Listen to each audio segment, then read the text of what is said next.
Entrando no ar mais uma edição do nosso Pod Técnico, nosso podcast de assuntos técnicos aqui da MM. Estamos fazendo uma série de edições aqui, destacando alguns pontos importantes de cada área técnica que é tão bem atendida pelos municípios, por parte aqui da MM, um apoio que a MM dá a todos os municípios. E hoje a gente vai falar sobre meio ambiente, a gente vai falar sobre saneamento.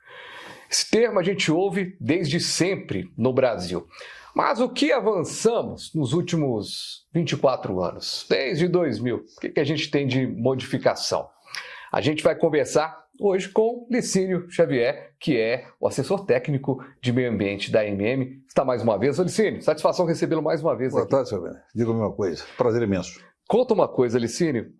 De 24 anos aí de que a gente tem essa pauta do saneamento cada vez mais forte ali nos debates, seja no campo do legislativo, seja no campo do executivo.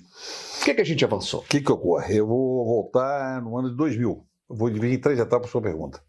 No ano de 2000 eu era consultor pelo FMG, pela Fundep, na ADMET, Divisão de Metalurgia da FIAM. E do meu lado tinha a área de saneamento. E nessa época, em 2000, eu me lembro lá do grupo de técnicos fazer um estudo ambiental para minimizar os problemas ambientais, sobretudo ligado à questão do esgotamento sanitário municipal. E pegaram os 853 municípios e dividiram em cotas regionais. Vai ser um trabalho fantástico. Só que avançou pouco. Tá? Fizeram lá uma regionalização dos municípios, por proximidade de 100 quilômetros um pelo outro, e ficou um trabalho perfeito. Isso, 2000, ele vive até hoje. Continua ainda em pauta esse assunto. Não só para a questão do esgotamento sanitário, mas sobretudo para os resíduos sólidos. Esse modelo lá de trás, que era para esgoto, serve hoje para resíduos sólidos urbanos. Pulamos de 2000 para 2010, Lei 12.305 de 2010, uma lei federal, que naquela ocasião, estou voltando a 14 anos atrás, naquela ocasião obrigava todos os municípios brasileiros a fazer uma gestão adequada dos resíduos urbanos. Eu saí do esgoto, vou para resíduo agora, lixo. Tá? E o que ocorreu? Vou falar para Minas Gerais.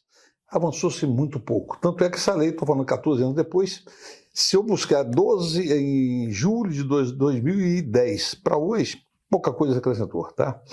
E falando agora no marco regulatório de 2020, tá? Eu já estou falando já 4 anos depois.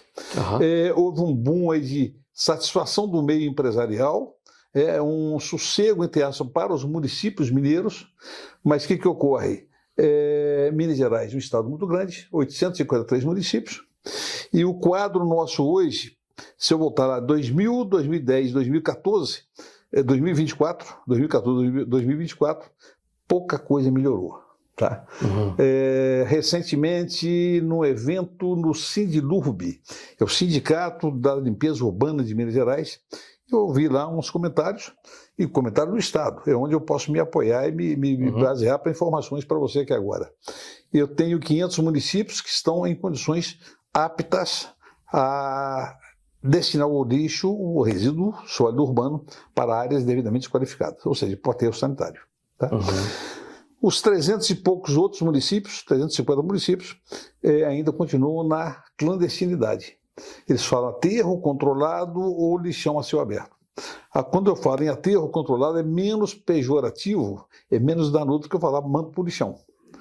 Mas há prefeitos que acham, eu estou mandando, quando me visito aqui na casa, eu estou mandando meu lixo, o senhor Licínio, para o aterro controlado. Continua sendo penalizado pelo Ministério Público, pelos órgãos ambientais fiscalizadores. Então, o cenário hoje de Minas Gerais, todos 500 municípios com destinação aparentemente adequada, e 300 e poucos outros municípios ainda ou aterro controlado ou lixão a céu aberto. O que a gente, na sua visão, aproveitando essa experiência de tantos anos, né, trabalhando com a questão do meio ambiente, já conheceu vários países do mundo, o que a gente precisa avançar para ter aí os 853 municípios com a melhor destinação aí dos resíduos? O cenário, poderia falar assim, educação. Isso é fundamental, é primordial. Mas vamos esquecer a educação, a questão da educação, porque é a questão de de passado nosso, né?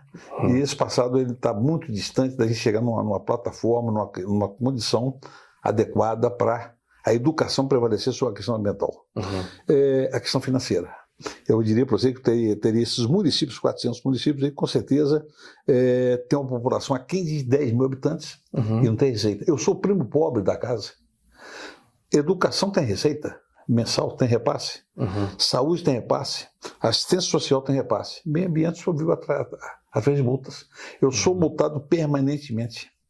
Então, o que falta para mim é o seguinte: alguém disse lá no passado, o gestor não preocupa com a questão ambiental. Eu acho que ele preocupa sim.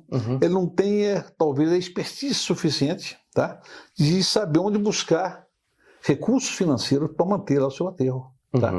Veja um ganho no Estado hoje, muito interessante, ao invés do município isoladamente fazer sua gestão, coletar, transportar, destinar o lixo para uma área devidamente licenciada, são os consórcios que estão surgindo agora. Eu tenho 6 consórcios grandes em Minas Gerais, espalhados por aí fora, em todas as regiões do estado, um pouquinho menor lá no norte de Minas, que estão chamando os municípios, e lá tem um município que tem um aterro licenciado, com licença de operação. E com essa licença de operação, aqueles municípios que mandam os resíduos para aquela área, eles têm direito a um ICMS ecológico, coisa lá do passado, que começou em Minas Gerais. Mas o ganho em função disso é grande? Não, é pequeno, mas o governo está pagando em dia. E mais ainda, o que paga? Qual o montante disso aí? Paga o diesel para você levar o lixo do resíduo da sua cidade, aquele aterro licenciado.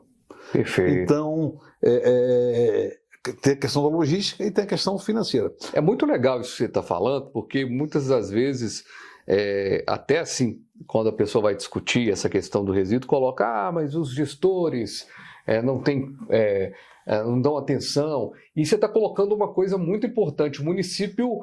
Esse montante de municípios aí fora dessa parada são municípios que é formado por municípios que... População pequena. População pequena com dificuldade financeira. Com receita menor. Né? Interessante, muito interessante. Agora, é interessante você que está acompanhando aqui agora o nosso pod técnico, mas há luz no fim do túnel, tem caminhos, né? Então a gente tem que pensar caminhos. E o Licínio participou na última semana de um evento que discutiu exatamente possibilidades aí. Né? Perfeito, isso mesmo. O secretário de Estado fez a abertura do evento, e lá nós estávamos representando a casa, né? E ela mencionou esses 400 municípios do Estado, mais o Tribunal de Contas do Estado, mais o Ministério Público, estão, em 40 dias, estão falando aí, vão chamar esses municípios, até pressupondo que seja depois das eleições municipais, né? Vão chamar esses gestores dessas cidades e tentar fazer um acordo, amparados financeiramente, tecnicamente financeiramente, para que isso aí seja minimizado. Pois é, vamos aguardar. Ô Licínio, para a gente fechar aqui o nosso papo, né? Eu acho que a gente já conseguiu dar uma informação muito importante para quem está nos acompanhando aqui sobre esse cenário. A gente está imaginando aí a discussão do meio ambiente, e eu não posso deixar aqui te pedir um panorama de como está essa situação da seca, né? As queimadas estão realmente preocupando. A gente tem cidades aí do interior de Minas com dificuldade, né? A gente, infelizmente, recentemente a gente até teve testemunho aí de produtores rurais que perderam tudo com a seca. A gente está vendo um panorama complicado. Isso é resultado de quê, Licínio? O que é tudo isso aí? Tem um pouco de criminoso, tem um pouco de seca também? Qual que é o raio-x disso? Eu diria para você que mudanças climáticas é fundamental nisso aí, né? Nós estamos vivendo aí um período de extrema seca, não só no estado, né? No país como um todo e alguns outros países lá de fora, né? Hoje a palavra mudança climática é a palavra de vez dos órgãos ambientais aí, mundiais, né? E tem a questão aí da irresponsabilidade, né, do ser humano, né? Então eu acredito que 66 aí é uma queimada proposital para pasto, para plantio, tá? E uma outra é irresponsabilidade aí do cidadão que passa na estrada e bota lá um foguinho, esse foguinho vai se alastrando por aí afora. Mas isso não fica restrito a Minas Gerais e nem ao Brasil. Lá fora, você pega recentemente o Canadá e alguns outros países aí, viveram problemas seríssimos em relação a isso aí, né? Então é uma questão cultural. Mas tem como diminuir isso aí? Talvez aí entra a educação ambiental, né? E também, responsabilidade. também um melhor policiamento ali, melhor organização também. Eu não sei se policiamento seria o bastante para isso aí, mas até porque você teria numa beira de estrada onde se inicia Difícil, o né? fogo, é difícil, né? Então, Por exemplo, essa mesmo que eu envolve citei, isso né? que eu citei Uma agora série de pessoas. da BR-116, uma pessoa na estrada e a estrada dúvida, foi se alastrando e tudo mais. Vai embora. É tão importante isso que Minas Gerais não está entre os principais estados mais afetados pela essa seca, né? Sim, A sim. gente tem São Paulo, Mato Grosso liderando Verdade. à frente ali, né? Mato Perfeito. Grosso foi o estado que mais queimou, mas Minas Gerais está aí, né? Por ser um estado continente, né? 853 municípios, a gente tem muita mata, Por aí fora. muita por aí Muita coisa a ser afora. queimada, infelizmente, né? Exatamente. Então a gente É tem oportunismo. um cenário aí.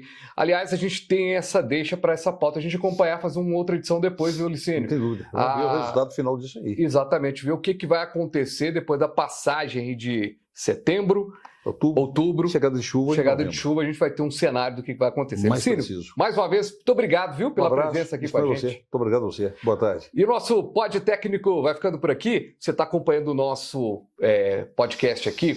Tem outros conteúdos de outras pastas. Então você de todos os municípios estão convidados a acompanhar todos os nossos conteúdos. Tem aumentado aí a audiência, tem tido uma presença muito grande de vocês acompanhando. Até o próximo. Valeu!